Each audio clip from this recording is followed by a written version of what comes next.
6월 19일 월요일입니다. 오늘 아침 신문은 어떤 소식을 다뤘는지 짚어보겠습니다. 이현웅 아나운서가 주요 내용 정리해왔습니다. 어서 오세요. 안녕하십니까. 네, 첫 번째 기사 보겠습니다. 네, 동아일보 기사인데요. 의원들 법안 푸발 시 발의 남발, 한 명당 797건을 공동 발의했다는 내용의 제목입니다.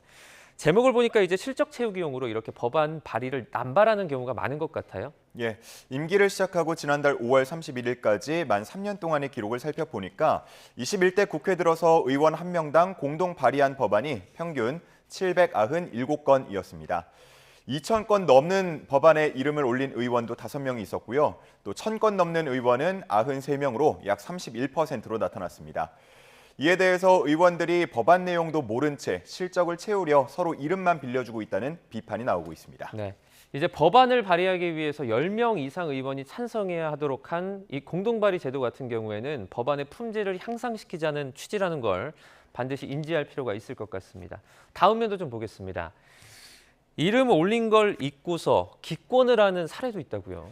네, 자신이 이름을 올린 법안이 국회 본회의 표결에 붙여졌는데 이를 기권하는 사례도 덜어 있었던 걸로 나타났습니다. 네. 해당 의원 측은 법안을 모두 기억하기는 어려워서 잘못 투표를 한 것 같다. 투표 과정에서 기기 조작 실수가 있었을 거다라고 해명하긴 했습니다. 한편 국회에서 전자입법이 활성화되면서 공동 발의가 더 남발된다는 지적도 나오는데요. 네. 이전에는 보좌진들이 직접 법안을 들고 의원실들을 돌아다니면서 공동 발의 도장을 받았다면 이제는 버튼 하나만 누르면 함께 이름을 올릴 수 있기 때문에 그 허들이 더 낮아졌다고 보는 겁니다. 결국 전문가들은 법안의 질이 보장되지 않고 있다는 지적과 함께 무분별하게 양만 늘어나서 행정 낭비가 이어지고 있다고 비판하고 있습니다. 그러면서 공동 발의에 참여하는 기준을 높여야 한다거나 입법 적정성을 따지는 입법 영향 분석 제도를 도입해야 한다고 말하고 있습니다. 네, 지금 뭐 실수라고 해명은 했지만 공동 발의를 한 법안에 기권을 했다는 건 지금 현재의 문제점을 정말 명확하게 드러내주는 부분이라고 볼 수 있을 것 같습니다. 다음 기사 보겠습니다. 한국일보입니다.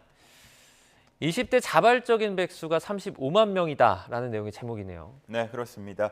이 기사에 나온 그래프를 보면서 설명을 드리면 좋을 것 같은데요. 네. 작년과 올해 5월을 비교한 그래프입니다.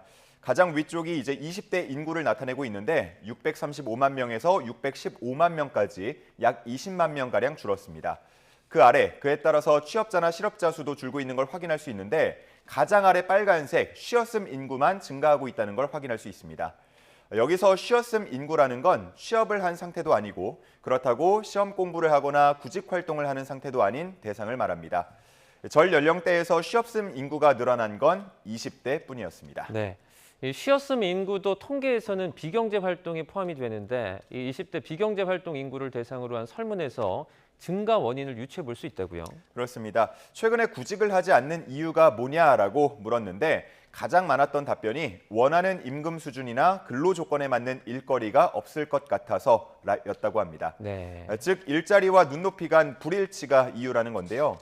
20대는 임금과 복지 수준을 중요하게 생각하는데 이 원하는 수준을 충족시켜줄 일자리는 제한적이다 보니까 이러한 엇박자가 나타나는 겁니다. 한편 고용노동부 조사 결과를 보면 300인 미만 중소기업의 93%는 필요한 인력만큼 다 충원을 하지 못했다고 답하기도 했는데요. 다시 말해 지금은 쉬었음 인구는 늘고 동시에 다른 쪽에서는 구인난이 함께 벌어지고 있는 상황이라고 볼 수 있겠습니다. 네. 이 청년층이 눈높이를 낮춰야 하는지 또 기업들이 더 나은 처우를 해줘야 하는지 이 해석에 따라서 좀 불일치 해결 방안이 다르게 나올 수 있을 것 같습니다. 네. 다음 기사입니다. 이번엔 한겨레 신문인데요. 자동차 사진과 그리고 그래프가 좀 나와 있는데 이건 어떤 내용이죠? 네, 이 그래프는 최근 10년 동안 신규 등록된 차량을 크기별로 나눠서 표시를 하고 있습니다. 네. 가장 위부터 중형, 그리고 대형, 경형, 소형을 나타내고 있는데요. 10년 전과 비교해서 중형과 대형의 등록 대수는 늘어난 반면 경형과 소형은 줄어든 걸 확인할 수 있습니다. 차가 점점 커진다라고 말들 하죠. 자동차 관리법상 소형 기준에 맞는 모델 자체가 사라진 영향도 있습니다. 하지만 업계에서는 하차감, 그러니까 남들에게 보여지는 걸 중시하다 보니까 소형차 시장이 성장하지 못했다고 말하고 있습니다. 네, 지금 전기차 쪽에서는 소형차 모델이 아예 나오지 않는다고 또 듣기도 했습니다. 일각에서는 자동차 회사들의 어떤 숨은 의도를 지적하기도 했다고요. 예, 수익성이 낮은 소형 대신에 수익성이 높은 중대형 차종 위주로 생산을 확대하고 있다는 지적인데요. 네. 실제로 한 관계자는 경영차나 소형차를 100대 팔더라도 고급차 한 대 파는 것만 못하다라고 말하기도 했습니다. 네.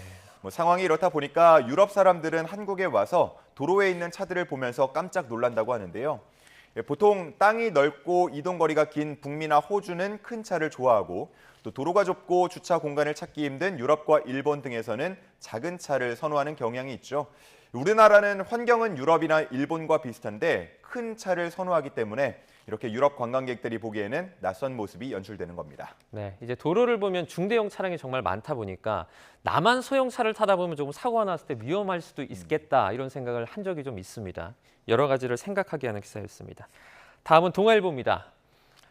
작년 폭우 때입니다. 이제 빗물바지에 이제 물이 잘 빠지지 않아서 상당히 좀 고생을 했던 그런 경험이 있는데 열심히 치워도 쓰레기가 계속 쌓이고 있다고요. 네, 그렇습니다.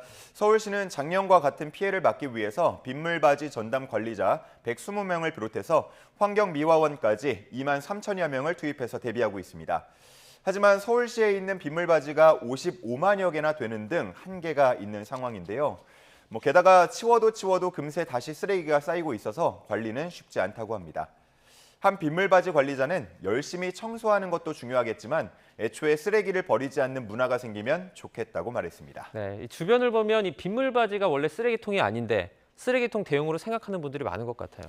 예, 실제로 동아일보 기자가 취재를 위해서 번화가 일대를 돌아봤을 때에도 담배꽁초를 버리는 경우 흔히 볼 수 있었다고 하고요. 또 일부 음식점에서는 빗물바지 위에 고무장판이나 기름통 등을 올려두기도 했다고 합니다. 우선 장마철이 다가오고 있는 만큼 서울시는 빗물바지 점검을 더 강화할 계획이라고 밝혔고요. 또 쓰레기를 버리지 않도록 일부 번화가 빗물바지에 노란색으로 빗금을 칠한 옐로박스 디자인을 새롭게 적용할 예정이라고 했습니다. 네. 그리고 시민들에게 관련 안내 메시지도 발송할 예정이라고 합니다. 네. 이 정도면 이제 시민들이 좀 버리지 않을 차례인 것 같습니다. 성숙한 시민 문화가 좀 자리 잡았으면 좋겠습니다. 마지막 기사 보겠습니다. 조선일보입니다. 네, 브라질에 있는 축구 선수들 모습인 것 같은데요. 왼쪽과 오른쪽을 보면 유니폼 색깔이 좀 달라요. 네, 그렇습니다. 왼쪽은 전반전, 그리고 오른쪽은 후반전에 각각 입고 나온 유니폼입니다. 보통 브라질 대표팀 하면은 노란색 유니폼이 상징적인데요. 전반전에는 위아래 모두 검은 유니폼을 입었습니다. 이렇게 브라질 대표팀이 검은 유니폼을 입은 건 이번이 처음인데요. 인종차별에 반대한다는 의미를 담고 있습니다. 네, 최근에 비니시우스 선수 등이 인종차별 피해를 입었다는 그런 소식이 전해졌는데 이런 문제를 좀 심각하게 보고 있는 것 같죠. 그렇습니다. 경기 전에 한쪽 무릎을 꿇는 장면 아마 많이 보셨을 텐데요. 이날 경기에서도 역시 인종차별 반대 세리머니 지금 사진에서처럼 했습니다. 또 인종차별이 있다면 경기는 없다라고 쓰인 플래카드 앞에서 포즈를 취하기도 했습니다. 인종차별은 해외 리그에 나가 있는 우리 선수들도 종종 겪는 문제인데요. 반드시 근절해야 할 범죄인 만큼 앞으로 점차 사라지기를 함께 바라겠습니다. 그리고 최근 국내 축구계에서도 인종차별 이슈가 한 차례 있었는데요. 내로남불이 되지 않도록 선수와 팬들 모두 더 주의할 필요가 있겠습니다. 네, 알겠습니다. 오늘 굿모닝 브리핑은 여기까지 듣겠습니다. 이현웅 아나운서와 함께했습니다. 고맙습니다. 감사합니다.